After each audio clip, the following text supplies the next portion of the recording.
The views and opinions expressed by participants in the following public affairs program do not necessarily reflect the position or beliefs of WDEF or its staff.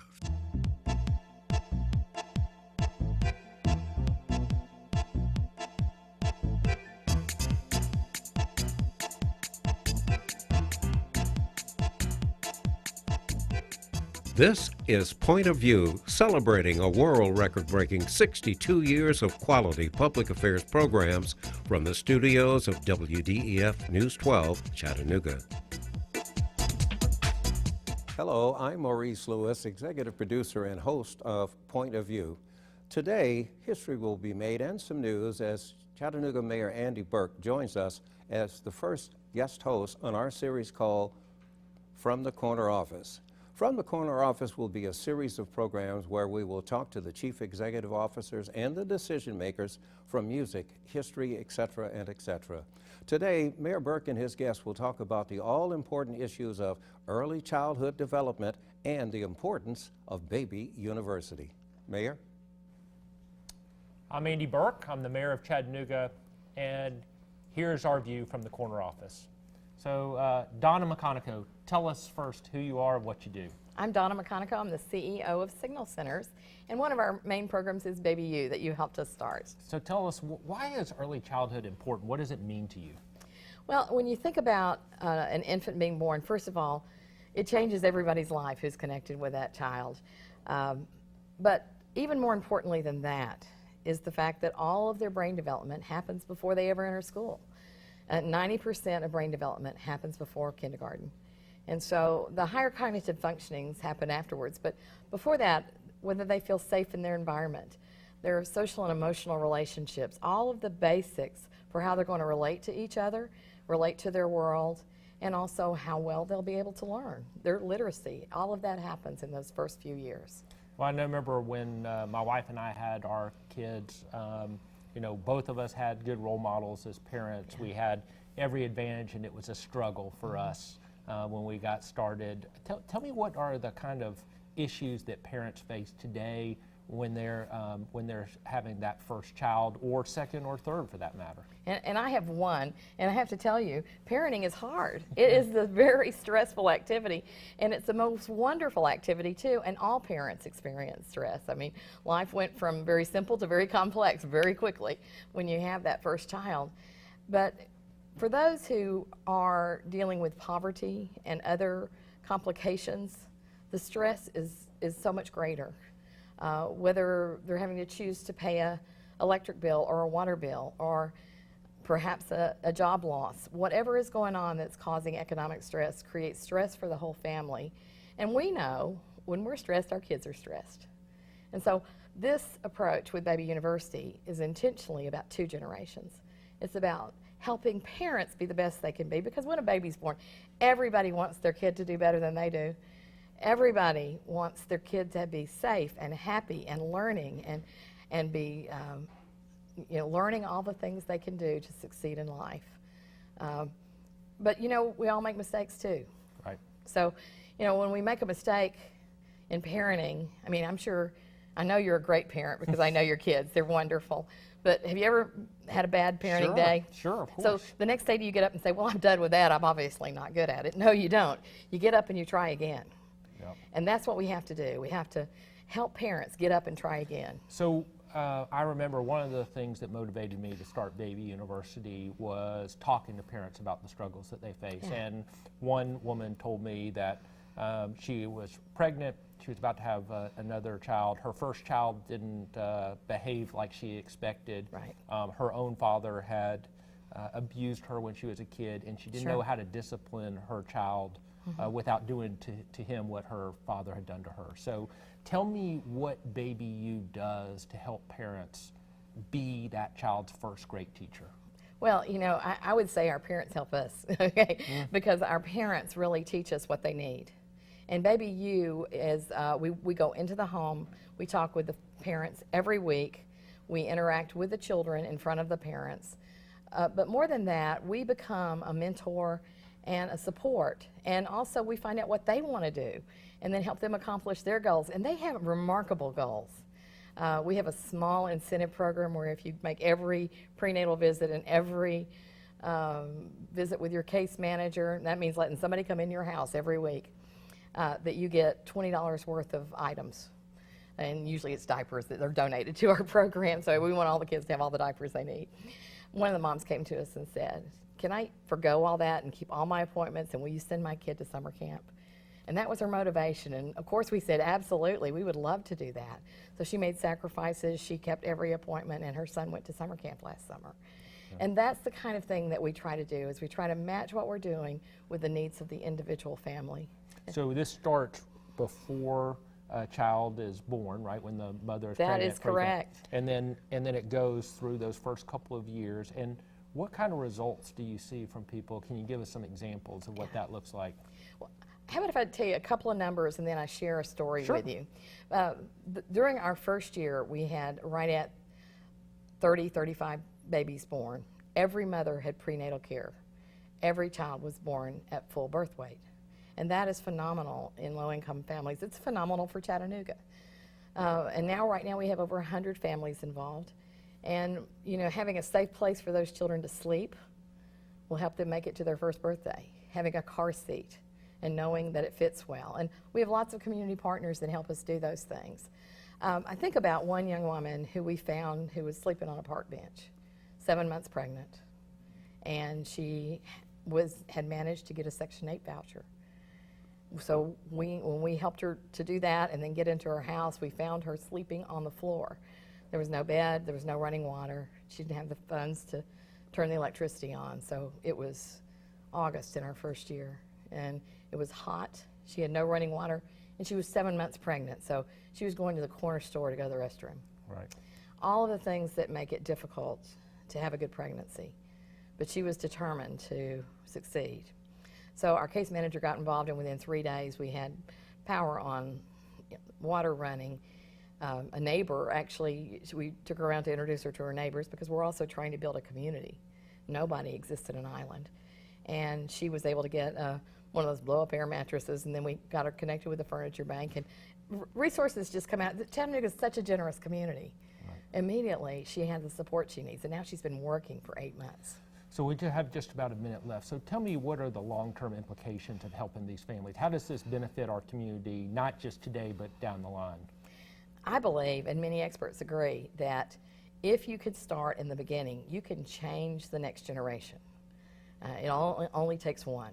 Because if you can start at the beginning and give families everything they need throughout the life of their child, that child will have a better life. That child will be more productive.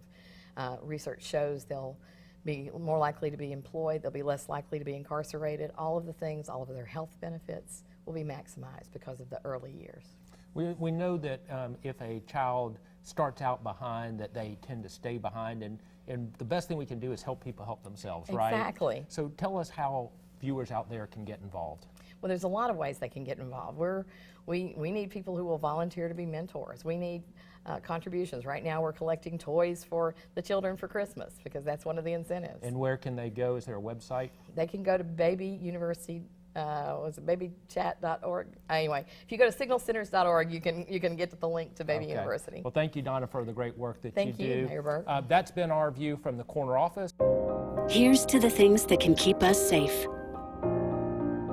And now, those that we carry with us everywhere will bring us wireless emergency alerts. With the unique sound and vibration, you'll be in the know, wherever you are. Join us for Point of View, weekends on News 12 Now.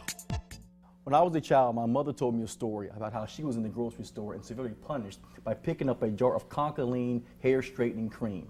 My grandmother was so upset just at the thought of my mother wanting to do something to lighten her skin or straighten her hair, she became furious. Our topic today is discussing self-loathing or self-hatred in the Black community. Does it exist? Let's welcome our guest to discuss this topic right now. First, we have Kenewa Kitebe, who is a senior at UTC. We also have Adriana Hamilton, who is a sophomore at UTC.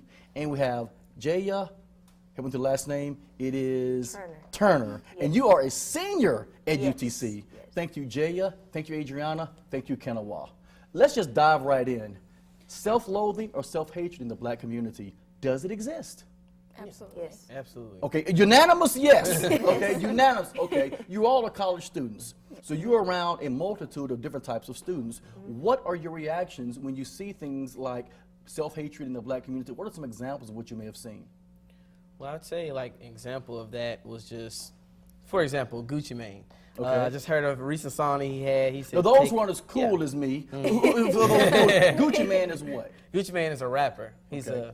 a hip hop rap artist or whatnot, mainstream Yes, from sir. Atlanta. So basically, what he did, he said in the song, "Take a white girl, or I can take a black B word." And basically, what it comes down to me is that with the self-hate and self-loathing within the black community is that there's a lack of respect for ourselves.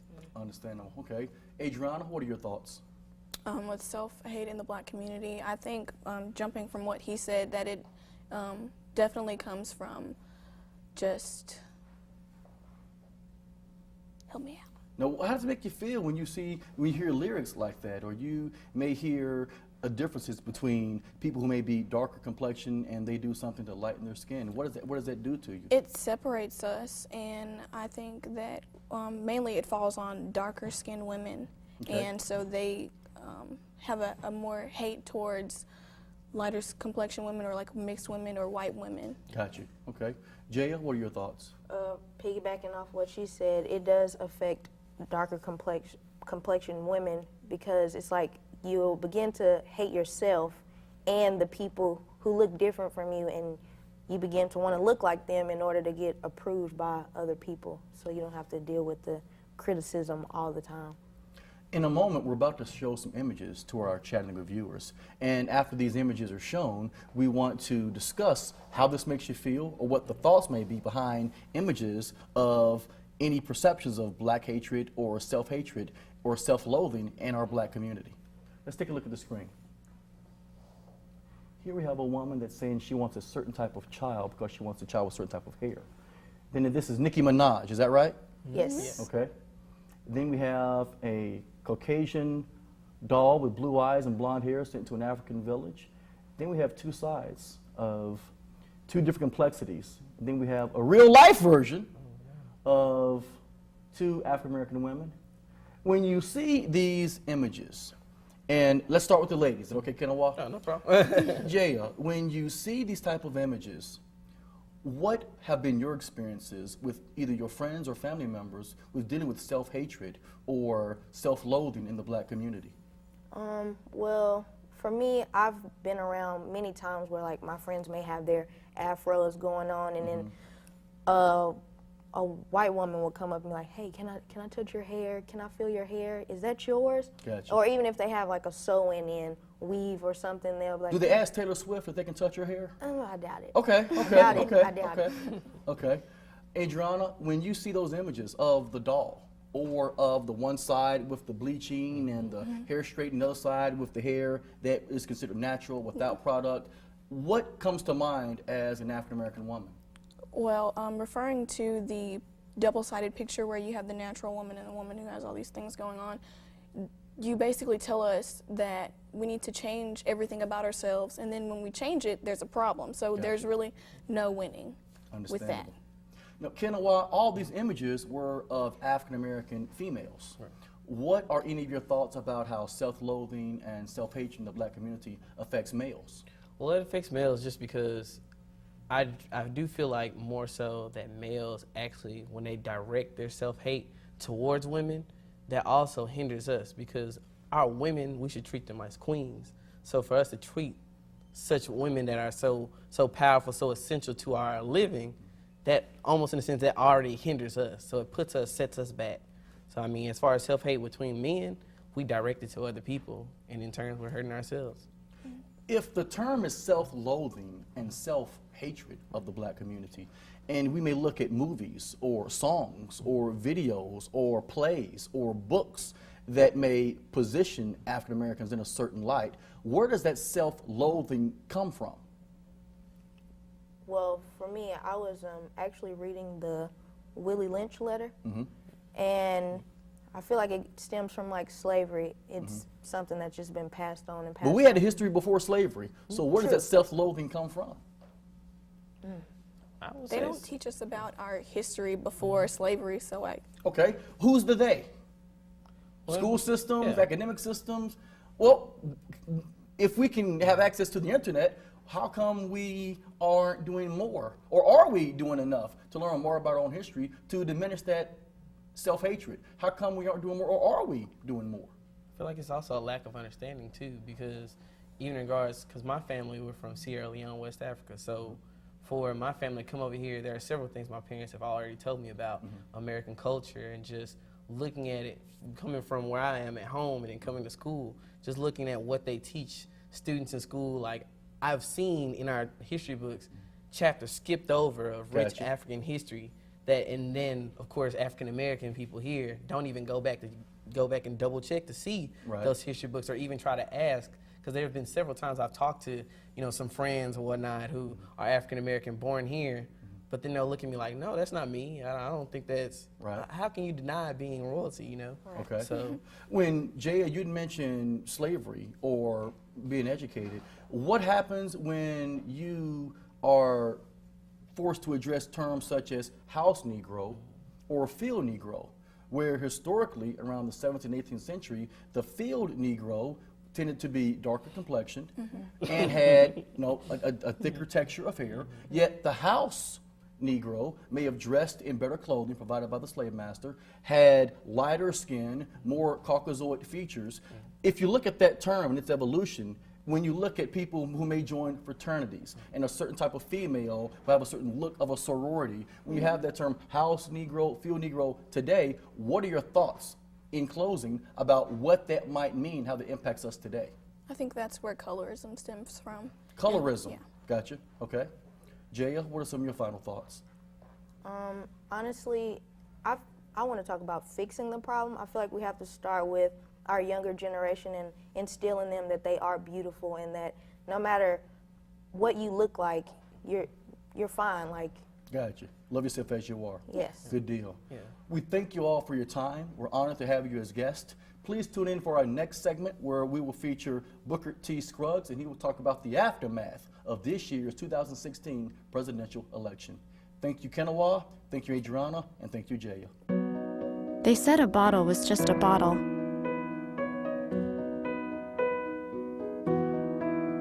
That no one would ever notice me.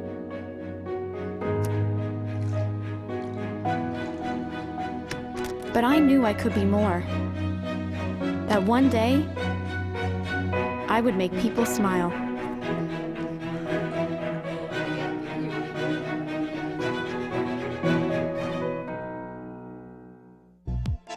Join us for Point of View, weekends on News 12 Now. Did you know kids who play outdoors have healthier lungs? Totally. Did you know that boys that play with dolls make better husbands? My son has lots of dolls. But did you know terry cloth diapers breathe better? I did. It's totally true. Oh, yeah. Did you guys know statistically friendly kids have more friends? Yeah. That's obvious. Did you know most people think they're using the right car seat for their kid, but they're not? Parents who really know it all know for sure that their child is in the right seat. Visit safercar.gov/the-right-seat to make sure your child is protected.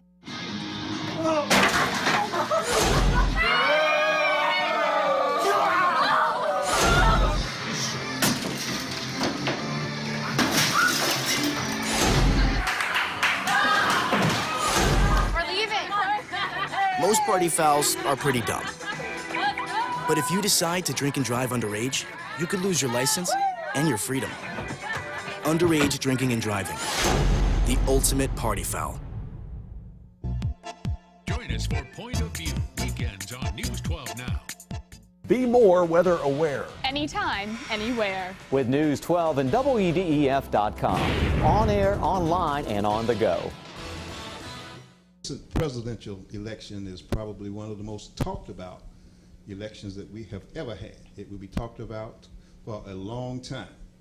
And many of the persons who have been talking about this particular election, you've heard them on radio, television, and various social media. And many of these persons have not been some of the persons that we're going to be talking with on today's Point of View.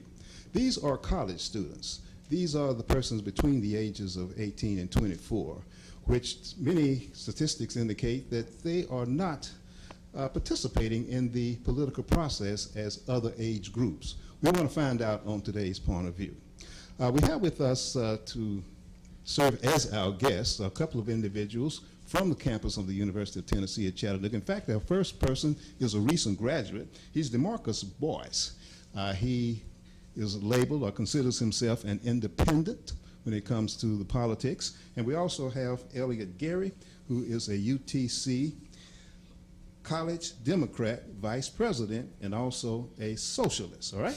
Okay, so these are the persons that we're going to initially start talking with. And we also have students from UTC in our audience that we will be talking with in just a few moments. Let's start off with Mr. Boyce. As an independent, give us your overall impressions of the recent election. It's fair to say I was pretty disheartened, but not really shocked.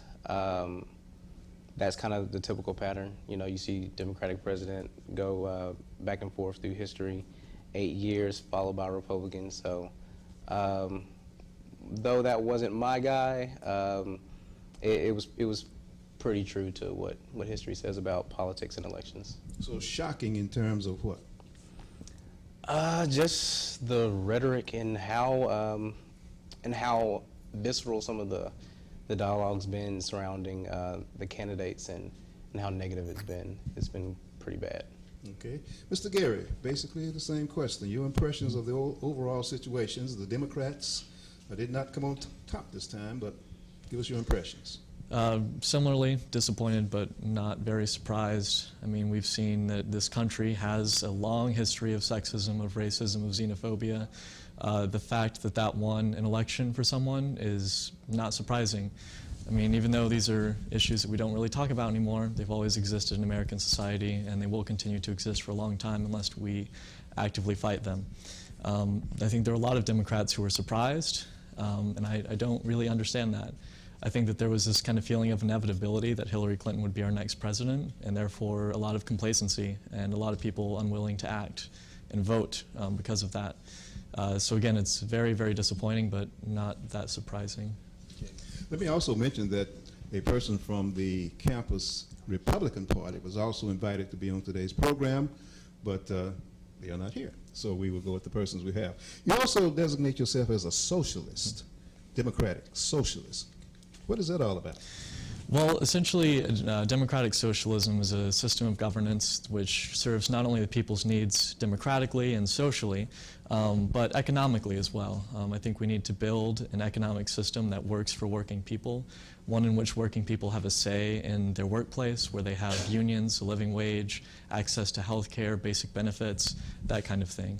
The society in which we envision as democratic socialists is one in which the capitalists and the 1% aren't the ones who control all of the nation's wealth, and one in which every person has a say.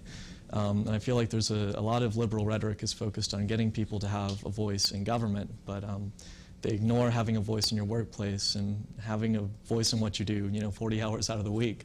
So those are the rights that we're fighting for. Okay, very good. Let's talk a little bit about the personalities themselves. Mr. Trump is the president-elect. He feels that he can pull us together. What are your thoughts about that, Mr. Boyce? Anything's possible.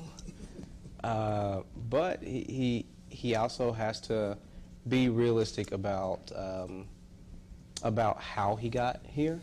And if you kind of look at some of the exit polls and what I think universally every news and media outlet kind of highlight, I mean, the only demographic that he really won was the white vote. So when you're talking about Hispanics, Muslims, other ethnic and religious minorities, those people weren't very moved by anything that he said. And that's going to be a tough thing for him to do in an increasingly diverse society. Okay. Mr. Gary, as a Democrat and as the person who actually witnessed, I guess you would call it a loss in this particular election, what do you see in terms of the future of the Democratic Party? Well, that's interesting. I think this is a really trying time to be a Democrat, and I think a lot of party members are going to be disillusioned by the results of the election, but I think that's the wrong attitude to have. Because we also have a tremendous opportunity right now to rebuild the party as a progressive party and a party that serves working people. Because the neoliberal establishment took a huge defeat. What we're seeing now is Keith Ellison, for example, who is the first Muslim congressman ever elected in the United States, just a few hours ago put his bid forth to be the DNC chairperson. He's already received the endorsement of Bernie Sanders, of Harry Reid, a lot of prominent Democrats, and I think if more people like him get positions of power within the party, we can see the party kind of shift left and serve the interests of working people more than corporations, and I think that's a direction the party needs to go. The Republicans have really capitalized on populism in this election, even though that populism was narrow and divisive. I think the Democrats have an opportunity to inject populism into their party, into our party, to really motivate working people to get out and vote. Okay. Let's ask this young lady, if you would just come right here. What were your impressions of the overall election? Scary, definitely. This was my first one that I got to vote in, and I was not really happy with either of my choices. But definitely after the election, I was very surprised. I did not think Donald Trump would win, but surprising, like very surprising. But kind of, he's surprised me, definitely. Not just the election, but just him after, you know. Edwards, understand that you are a Democratic person also here on campus. What were your impressions about what happened with the election? My immediate impressions, I was very disappointed. I did not vote for Trump, surprisingly. It's not surprising. But there was a lot of hope for me because the day after, at least on our campus, there was a vigil. And a lot of people came out to that. There were a lot of people who were supporting each other, a lot of people who were unified. And I know that there seems that there is a divide among, Trump and Hillary supporters. But it seems that since people didn't really appreciate either candidate, I do think that a lot more people are going to stand up and fight for what they believe in and actually speak up for what they believe is right. So. Okay, thank you very much. Well, these are some of the impressions of college students here on the campus of the University of Tennessee at Chattanooga, is where this particular program is coming from right now on Point of View. So we certainly hope that you can be with us again next week for Point of View. Closed captioning provided by the following. Funding for this program is brought to you by Barnett & Company, specializing in tax-efficient strategies for the preservation and distribution of family wealth, offering continuous investment management with a focus on long-term strategies. Areas of service include investment, estate, education, and retirement planning. Barnett & Company, the power of compound returns over time. More information can be found on the web at barnettandcompany.com.